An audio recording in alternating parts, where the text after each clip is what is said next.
мына мигранттар безилдеп калыптыр. Безилдеп эле калган. Эчтеке кыла албайт. Сүйлөсө эле стоп давай деткен бүт жаап салат. Качан ушинтип жүрөбүз.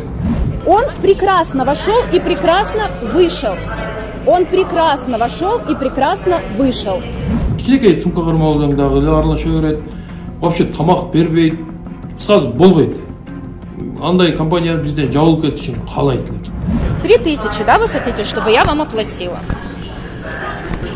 Нет, вы мне просто говорите, что вы меня не пустите на посадку, если я вам не оплачу 3000. Акырында турса, кезек келгенге чейин сиз все опоздали. Как опоздал? Я здесь стоял, нет, опоздали или калыңыз деп коет экен, бүт эчтеке кыла албайт экенсиң да. Вот мы оплачиваем 3600 за 4 килограмма багажа, хотя в билете написано 10 килограммов плюс 23 килограмма багажа. Совсем оборзели. Урал Airlines, предпринимите что-нибудь. Азатты кичинекей ноутбугуна 3,5 рубль алды. Анан кичинекей рюкзагына 7 рубль алды. Регистрацияга келгенде колумда ноутбугум бар эле. Ошол ноутбукка ручной клад алып өткөнгө болбойт деп туруп, ноутбукка 3,5 сом, 3,5 рубль төлөйсүң деп, жөндөн эле 3,5 рубль төлөтүп алдым менен. Регистрацияда ручной клад ал жөнлөп кете бериш керек да, башка авиакомпанияда жөнлөп кете берет. Уралга келгенде эле проблема болот да. Бир темири бар, ошонун ичине салыш керек, чыгарыш керек, анан ноутбукту алып өтпө. Вот люди, они меня не пропускают в аэропорту. Это компания Уральские авиалинии. Вот мой рюкзачок. Я его ставлю. Он спокойно, свободно проходит полностью по габаритам. Вот, проходит. Они меня не пропускают.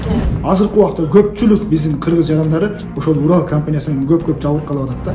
Жетесине зон устамайт. Аманеке дейт.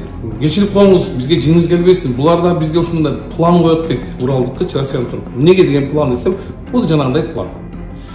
План акча бериш керек экен. Ага биз албайбыз десек, Ошко келип, биздин ушундай жарандардан 180 рубль иштеген экен бир күндө. Бойкот кылабыз. Бул компаниядан билет албагыла, жабылып кетсин. Урал компаниясына бойкот жарыялайбыз достор. Эч кимиңиздер билет албаңыздар ушул компаниядан. Урматтуу Москва шаарындагы мекендештер, Умбем клиникасы төмөнкү кызматтарды сунуштайбыз. Педиатр, гинекология, стоматология, неврология, хирургия, кардиология, лор, УЗИ жана башка. Андан тышкары массаж жана бардык лабораториялык анализдер. Толук маалымат +7 925 103 22 77. Биздин дарек Москва шаары, метро Нахимовский проспект, Сивашская 7, корпус 2. Сиздин ден соолугуңуз биздин камкордук. Ассаламу алейкум достор, мен универсал командасынан Садык. Мен ошол Урал компаниясы жөнүндө айтып берейин, башыман өткөн окуяны айтып берейин. Биз калыбы экөөбүз Россиядан Кыргызстанга учуп атканда, регистрацияга бүтүшүнө 10 мүнөт калганда атайын жабып койгон. Бизден кийин кеч калып бир орус кызы келип, ал жөн эле өтүп кеткен, бирок именно биз калыбы экөөбүздү калтырып койгон. 3000ден сураган, биз берген эмеспиз. Ошону деп биз 2 ай Россияда карантинде калып кеткенбиз. Мен буну айтайын деген эмесмин, бирок азыркы убакта көпчүлүк биздин кыргыз жарандары ошол Урал компаниясынан көп жабырып калып атат да, жабырып калат. Ошон үчүн мен бул компаниянын жабылышын каалайт элем. Колдобойбуз достор. Бойкот кылабыз. Бул компаниядан билет албагыла, жабылып кетсин. Мен дагы ошол Урал компаниядан эч кимге сунуштабайм, урматтуу бир туугандар. Себеби 2-3 миң арзан болушу мүмкүн, бирок Россия территориясын өткөндөн кийин берип учканда по-любому алып коет акча. Колунда кармап алган, кичинекей сумка кармап алсаң дагы эле аралаша берет. Вообще тамак бербейт. Кыскасы болбойт. Андай компания бизден жабылып кетишин каалайт эле. Урматтуу кыргыз бийлиги, биз качанга чейин бирөөгө зар болуп жүрөбүз негизи. Мен мисалы өзүм мигрант эмесмин. Кечээ мен Орусиянын Питер шаарына бардым дагы, ошол жерде кыргыз диаспорасы көргөн чоң иш-чараларга катышып келатып, мен буга чейин Урал авиалиниясында жабыркаганмын, мындан 2 жолу жабыркаганмын. Биринчисинде 2 килограммдык мага берген конфетине 3,5 рубль алган өткөрүүдө. Экинчисинде рюкзак өткөрбөй койгон. Үчүнчүсүндө мен мунусуна багажга бүт барын берип койдум. Ошо багажга араң алышты. Хотя менде 20 килограммдык уруксат бар болчу, алар 14 килограмм дагы жок деп атып араң алышты. Өттүк, дүтүфөдөн өтүп, уже самолетко учар жерине келгенде, жана тралга келгенде ошол жерден булар башташат. Ютубка кирсеңер да турат, толтура ушул Урал өздөрүнүн да орустарын кыйнагандарынча.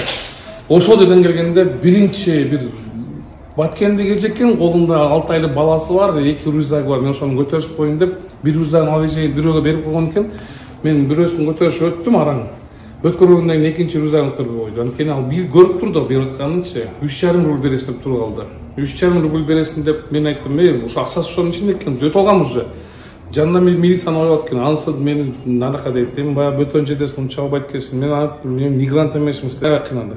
Акыры ошо биздин жигиттер турган азаматтар ошо сыртта турушун акча берип киргизди.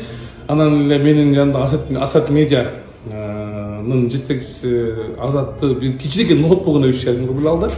Анан кичинекей рюкзагына 3,5 7 рубль алды. Анан биздин досубуз эми акыры турат деген Кулмазаров. Ошо акырында турса, кезек келгенге чейин сиз все опоздали.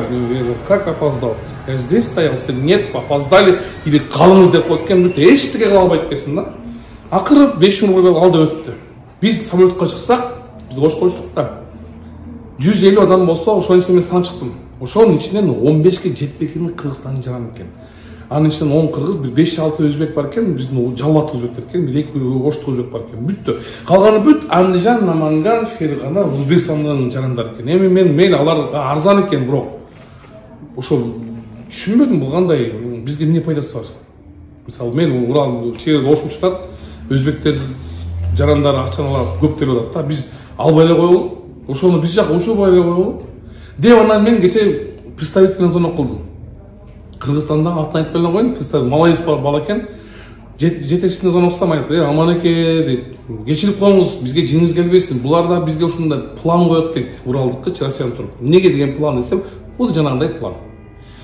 План акча бериш керек экен. Ага биз албайбыз десек, Ошко келип, биздин ушундай жарандардан 180 рубль иштеген экен бир күндө.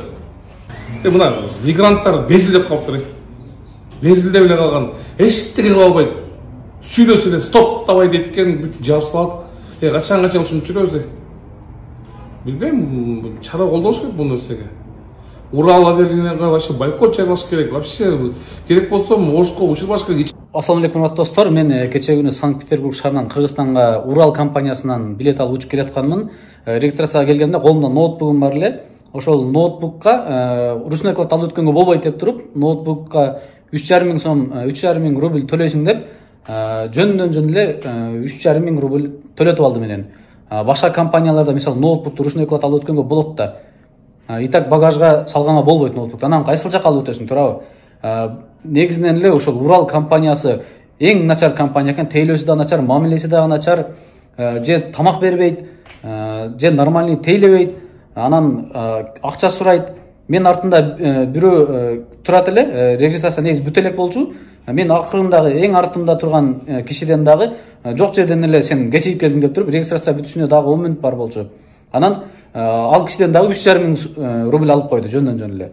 Ошондуктан урматтуу достор, урматтуу мекендештер, ушул Урал компаниясына бойкот жарыялайбыз достор. Эч кимиңиздер билет албаңыздар ушул компаниядан.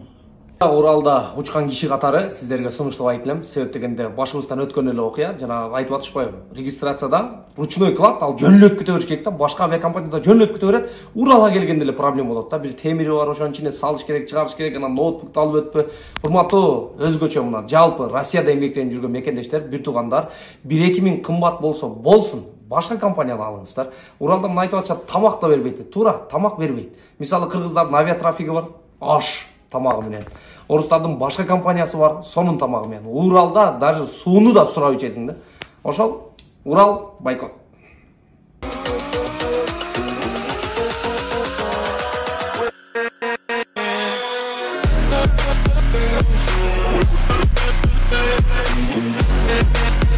Yeah.